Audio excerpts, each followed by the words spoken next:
Hello, good morning, ma'am. Ngasi channel video ama pudala chare. Ngasi video se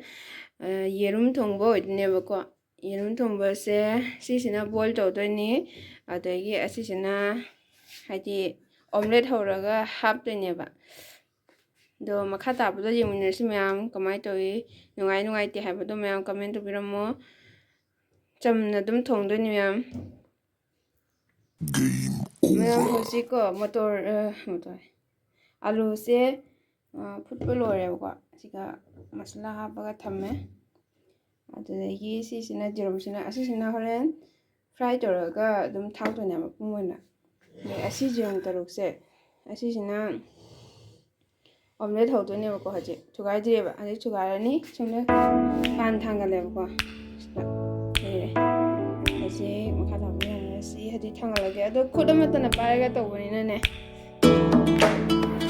Mẹ mình đi bán đi xài là bác thầu đi chả xe hay là kia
Mayam omelette se hawbo lorega ulage ko mayam omelette hawbo lorego asi achawo khara jawre saira hame pithokare hasi ne pithokare ko machine chawre de khang thanga chare ko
yerum se de lok thoba jan mulla num sumaina oi basina ne haw ba hen yerum hajan wari hawra kara ne da gesin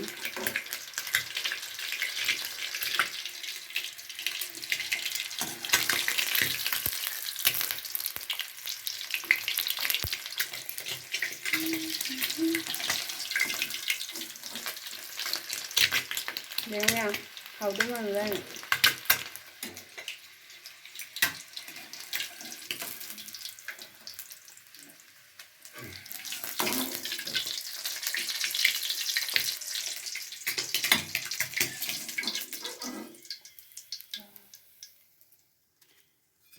Hoji jira mà bùng khát thật sự có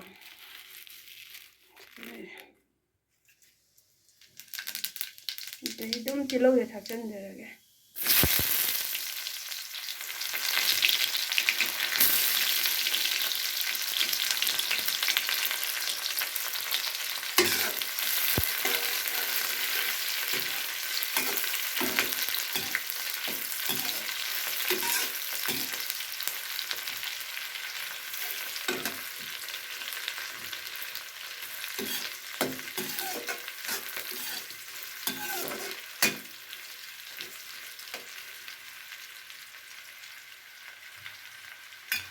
Mình đi thật ra đấy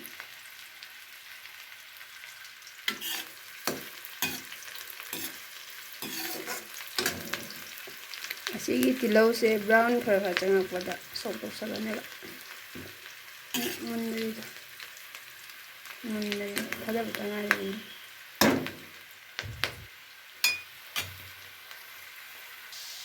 mayam hai tilaw se brown no re ba ko aji sok tok sala ge si sab chara ban se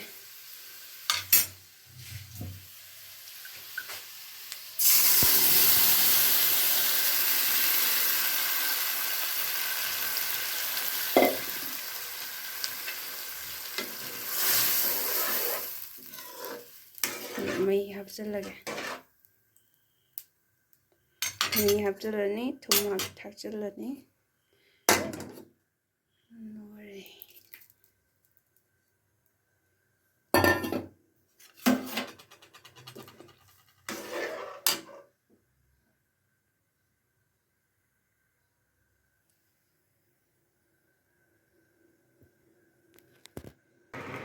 मैं होजी से ngahak sol le ba ko machu ye sumai tar machu yam phajare hawa da sumale nadi phadi ko thak jan jarage